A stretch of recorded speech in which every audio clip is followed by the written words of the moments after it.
चलिए आज के वीडियो की शुरुआत करते हैं। मीन राशि वाले जातकों के लिए एक खास वीडियो मैं आपके लिए लेकर के आ रहा हूं। अगर आपकी राशि मीन राशि है, यानी अगर आपकी कुंडली में चंद्रमा 12 नंबर की राशि मीन राशि पाइसिस ज़ोडिएक साइन में अगर है तो ये वीडियो आपके लिए है। क्यों खास है ये वीडियो, अंत तक जुड़े रहें, ज़रूर देखें और समझने की कोशिश करें और इसे अपने जीवन से रिलेट करने की भी कोशिश करें। इस प्रयास से आपको बहुत ज़्यादा ज्ञान प्राप्त होगा और समझ में आएगा कि शनिदेव क्या कर रहे हैं आपके साथ। पर उससे पहले चैनल को लाइक, सब्सक्राइब और शेयर ज़रूर करें और बेल आइकन ज़रूर दबाएं ताकि आपको मिले मेरे वीडियो की नोटिफिकेशंस। मुझसे कंसल्टेशन लेने के लिए और मुझसे जुड़ने के लिए ईमेल आईडी और सोशल मीडिया लिंक्स नीचे डिस्क्रिप्शन बॉक्स में दिए हुए हैं। वहाँ पे जाकर के आप मुझे फॉलो कर सकते हैं और मुझे ईमेल कर सकते हैं कंसल्टेशन के लिए। तो चलिए अब बात करते हैं मीन राशि के ऊपर शनि के प्रभाव की।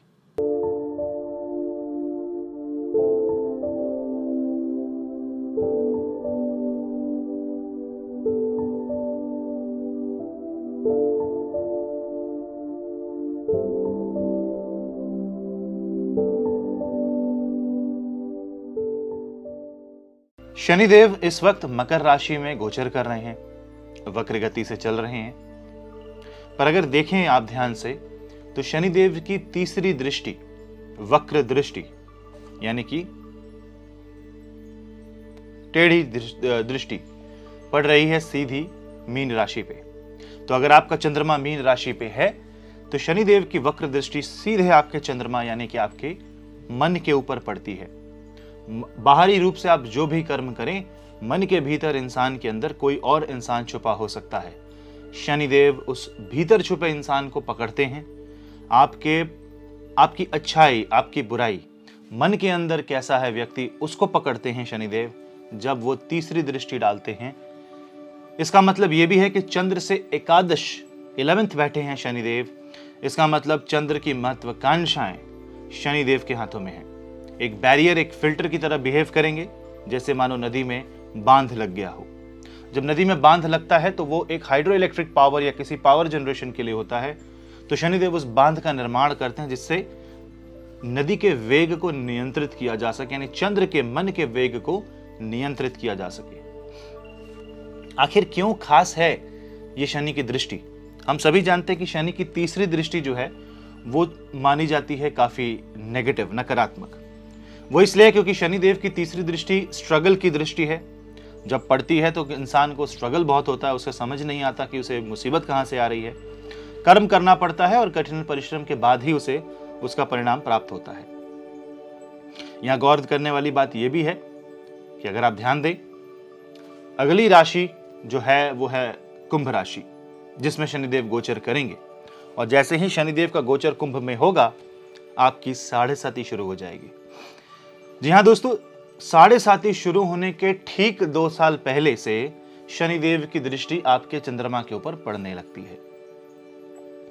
यानी कि चंद्र का एनालिसिस, मन का एनालिसिस, अच्छाई बुराई का एनालिसिस, ये सब अभी से हो रहा है। ऐसे में लेखा जोखा लिखा जा रहा है कर्मों का। मन के अंदर क्या चल रहा है वो भी लिखा जा रहा है। मन के भीतर आप कैसे हैं वो भी देखा जा रहा है। तो शनिदेव से तो देखिए कुछ भी नहीं छुपा। ऐसी घड़ी में आपको क्या करना चाहिए? ऐसी घड़ी में अगर बेकार की कोई परेशानी आ रही है, रुकावट आ रही है, मन किसी चीज में लग नहीं रहा, कुछ करना चाहते हैं तो चीजें ठीक से हो नहीं रही, और आपकी कुंडली में चंद्रमा पीड़ित है, तो निसंदेह शनिदेव की बाधा आ रही है और ये 7.5 में अपना सारा का सारा रिजल्ट प्रोवाइड करेगी। अभी ये बांध की तरह है, लिमिटेड फ्लो में देती है चीजें, लेकिन जब 12वें भाव में जाती है तो पूरा का पूरा बहाव रोक देती है। इसीलिए 7.5 जो है वो काफी ज्यादा लोगों को कष्टकारी, कुछ लोगों को कष्टकारी सिद्ध होती है और कुछ लोगों को 7.5 से इतनी प्रॉब्लम नहीं होती। 7.5 में मैंने एक खास वीडियो बनाया है, उस वीडियो का लिंक डिस्क्रिप्शन बॉक्स और पिंड कमेंट में दिया हुआ है, वो आप जाकर के देख सकते हो। 7.5 मीन राशि वालों के लिए थोड़ी सी डिफिकल्ट तब हो जाती है जब तीसरा चरण शुरू होता है और तीसरे चरण में शनिदेव नीचस्थ हो जाते हैं मेष राशि में। तब चंद्रमा को रिसोर्सेज बिल्कुल प्राप्त नहीं होती, क्योंकि फिलोसॉफिकल राशि है मीन राशि, यहां से सोचती है, विचार विमर्श वाली राशि है। लेकिन साढ़े साथी में ये चिंतन की भावना कब चिंता में बदल जाए और चिंता कब चिता बन जाए, ये कहना काफी मुश्किल होता है। किसकी चिता बनती है? आपकी शरीर की? जी नहीं। साढ़े साथी में हमेशा मन पे प्रभाव पड़ता है, शरीर का प्रभाव बहुत बाद में पड़ता, रिफ्लेक्ट हो सकता है बीमारी के थ्रू शरीर में, लेकिन सबसे पहला प्रभाव मन पे पड़ेगा। तो साढ़े साथी का प्रभाव जब आपके मन पे पड़ेगा तो निसंदेह आपके माइंड में काफी उतार चढ़ाव आएगा, काफी हिचकोले खाएंगे, मन के गोते कहते हैं ना, हिचकोले खाते हैं। तो यहाँ पे इमोशनल डिसीजंस बहुत ज्यादा डिफिकल्ट हो जाते हैं, बैलेंस करना इमोशन को डिफिकल्ट हो जाता है। आपके राशि में शुक्रदेव उच्चस्थ होते हैं, सर्वाधिक दान की राशि है मीन राशि। एक कहते हैं ना, going back to square one, वापस मत्स्य अवतार से विष्णुदेव ने जीवन की शुरुआत की इस दुनिया में। मीन राशि एक मीन यानी मछली, मत्स्य, फिश, एक कपल फिश जो कि एक सर्कल बनाती है, वो लाइफ का सर्कल कंप्लीट होता हुआ दिखाई देता है। ये यिन एंड यांग की तरह है, ये मेल एंड फीमेल की तरह है। यहां पे सब कुछ डिसॉल्व हो जाता है। यहां नदी समुद्र में विलीन हो जाती है। यह है मीन राशि। ऐसी राशि में चंद्रमा का होना मन के सागर में व्यक्ति का मोती खोजने के बराबर है, और शनि देव इस सागर के मोती को निकालने में बड़ा सही प्रयास करते हैं, और खासकर अभी से करते हैं। इसीलिए साढ़े साथी के पहले का जो 2-2.5 साल होता है वो मीन राशि वालों के लिए बेहद महत्वपूर्ण होता है।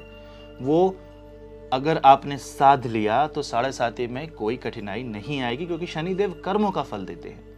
वो अभी ऑब्जर्व कर रहे हैं आपको शायद नहीं दिख रहा होगा, बिकॉज शनिदेव की दृष्टि लग रहा हो कि सामने देख रहे हैं, पर वक्र दृष्टि इसीलिए खतरनाक है क्योंकि इधर देखते हैं। इधर खड़े व्यक्ति को शायद ये लग रहा होगा कि शनिदेव यहां उसकी तरफ निगाह नहीं बनाए हुए हैं, लेकिन दिख सब रहा है। इस एंगुलर विजन को, जो कर्म का विजन है, जो स्ट्रगल का विजन है, जो करज तोड़ता है, वो इसलिए तोड़ता है क्योंकि शनिदेव आपका टेस्ट लेते हैं, एक परीक्षा लेते हैं।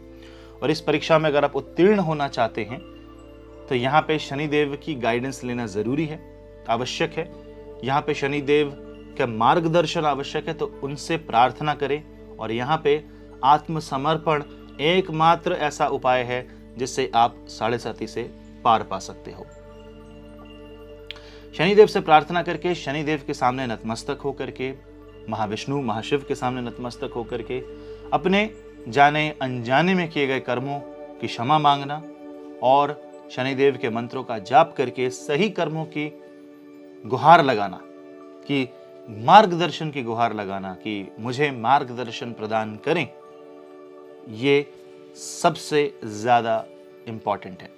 अगर ये कर पाते हैं आप, और मन के विकार को मिटाने के लिए आप बेबी स्टेप्स लेते हैं, एक रात में तो होगा नहीं, लेकिन अगर आप एक बेबी स्टेप्स लेते हैं तो संभव इससे काफी लाभ प्राप्त होगा।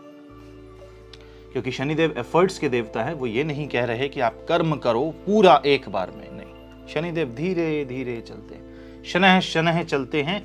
इसीलिए आपको भी शनह शनह बदलना होगा, अपने भीतर के इंसान को बदलना होगा, अपने भीतर की तमस को मिटाना पड़ेगा, वरना ये साढ़े साथी यूजुअली भारी पड़ जाती है काफी कुछ लोगों के लिए। अभी आपको अपनी कुंडली में देखना है कि अगर आपकी मीन राशि है तो आपकी मीन राशि का चंद्रमा किस उपस्थिति में है, कहां उपस्थित है। षष्ठ भाव, छठे भाव में है, या अष्टम में है, द्वादश में है, राहु के साथ है, शनि के साथ है, केतु के साथ है, मंगल के साथ है, क्या बुध के साथ है, नीचस्थ बुध के साथ, या उच्च के शुक्र के साथ है, कौन से नक्षत्र में है। 3 नक्षत्र आते हैं मीन राशि में। शुरुआत में आता है पूर्व भाद्रपद का आखिरी चरण, फिर आता है 4 चरण उत्तरा भाद्रपद के, और फिर आते हैं 4 चरण रेवती नक्षत्र के। ऐसे में अगर पूर्व और उत्तरा भाद्रपद का अगर आपका नक्षत्र है तो साढ़े साथी का प्रभाव आपके ऊपर ज्यादा पड़ेगा। वक्री शनि का इसमें क्या प्रभाव है? वक्री शनि होने के कारण वो वापस आते हैं अपनी लिस्ट को रिव्यू करने। उन्होंने जो आपके बारे में लिखा है, जो चीज आपके पास ऑब्जर्व की है, जो आपको थोड़ी मोड़ी परेशानी दे करके टेस्ट कर रहे हैं आपका बिहेवियर, वहां पे वक्री शनि अपनी लिस्ट को रिविजिट करते हैं। शनिदेव जब विपरीत गति से पीछे की तरफ आ रहे हैं तो रिविजिट करते हैं अपनी लिस्ट को। उनका फोकस आपके ऊपर बहुत ज्यादा स्ट्रांग बन जाता है। एक बार वो आपके कर्मों को भी देखना चाहते हैं, क्योंकि चंद्र से दशम की तरफ उनकी गति बढ़ने लगती है, जो कि धनु राशि है। बृहस्पति भी यहां पे शनि की ही राशि कुंभ राशि में उपस्थित रहेंगे, फिर वो मकर में जाएंगे, फिर वो कुंभ में जाएंगे, और इसी उपरांत शनि का एक ट्रांजिट एक्वेरियस में होकर के वापस कैप्रिकॉर्न, और फाइनल जनवरी 2023 में वो कुंभ राशि में गोचर करेंगे, और पूर्णतः आप 7.5 आपके लिए शुरू हो जाएगी। तो इससे बचने के लिए अभी सबसे बड़ा उपाय है कि आप अभी से इस बदलाव को लाने के लिए क्या प्रयास कर रहे हो, उसमें कितना परिश्रम आप डाल रहे हो, कितना परिश्रम आप कर रहे हो, उसके लिए क्या प्रयास आप अपने मन को बदलने के लिए कर रहे हो, ये ऑब्जर्वेशन शनिदेव करेंगे। और अगर आप कर पाते हो तो शनिदेव किसी चीज को स्ट्राइक आउट भी कर सकते हैं। यानी अचानक से अगर आपके मार्ग खुलने लग जाए अभी, तो समझ जाइए कि आप सही मार्ग पे हो। आपको ऑब्जर्व करना होगा कि कौन सा ऐसा कर्म था जो करने के बाद आपकी रुकावटें दूर हो गई। वो कर्म आपको हमेशा करना पड़ेगा कि वो कर्म करके ही आप अपने प्रारब्ध कर्म को खत्म कर सकते हो। प्रारब्ध कर्म को, जो संचित कर्म होता है, उसे भोगने के बाद, उसको एक्सेलरेट करने के बाद लाइफ में बदलाव जो आ सकते हैं वो आने शुरू हो जाएंगे। थोड़ा टेक्निकल लग सकता है आपको ये सब, पर अगर आप ऑब्जर्व करोगे तो मेरी बातें आपको लॉन्ग टर्म में अप्लाई होती हुई दिखाई देंगी। अगर आपको ये बातें समझ में आ रही हैं और अप्लाई कर पा रहे हो और थोड़ा भी रिलेट कर पा रहे हो, तो कमेंट सेक्शन में जरूर बताओ, ताकि हम सभी को एक पता चले कि हाँ, इस तरह से शनिदेव बिहेव करते हैं। अगर आप शनि की महादशा, शनि की अंतरदशा, प्रत्यंतर दशा, चंद्र की महादशा, अंतरदशा, प्रत्यंतर दशा में है, तो सर्वाधिक आपके ऊपर इसका इम्पैक्ट पड़ेगा। और अगर मैं सोलर एक्लिप्स की बात भी करूं, तो तृतीय भाव में बन रहा है चंद्र से आज का जो एक्लिप्स है, ग्रहण। तो अगर वो तृतीय भाव में बन रहा है, इसका मतलब है कि एफर्ट के भाव में बन रहा है, वो शनि से पंचम है।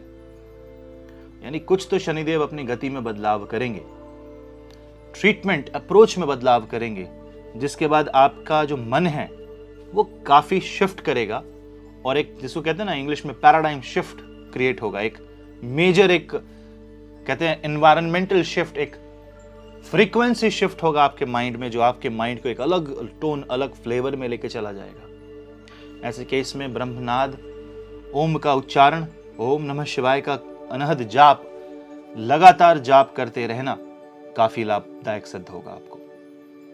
तो इस तरह से meditation, holistic healing, surrender, gratitude, prayer, इन चीजों के माध्यम से आप अपने आप को 7.5 प्रूफ कर सकते हो। तो एक तरीके से बोल सकते हो कि ये एक सही मार्ग में जाने का बहुत ही उत्तम समय है।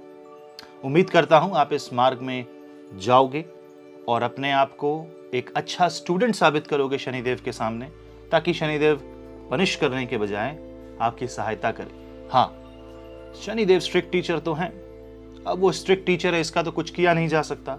तो आप एक ओबीडियंट स्टूडेंट बन सकते हो, जिसकी वजह से आपको वो ज्ञान जो स्ट्रिक्ट टीचर देंगे वो शायद कहीं और से ना मिले, क्योंकि कहते हैं ना, practical knowledge is best knowledge. Thank you हमसे जुड़ने के लिए। मैं आपका होस्ट पुनीत, मिलता हूं ऐसे ही आपसे बहुत सारे नए और यूनिक वीडियोस में। तब तक के लिए नमस्ते।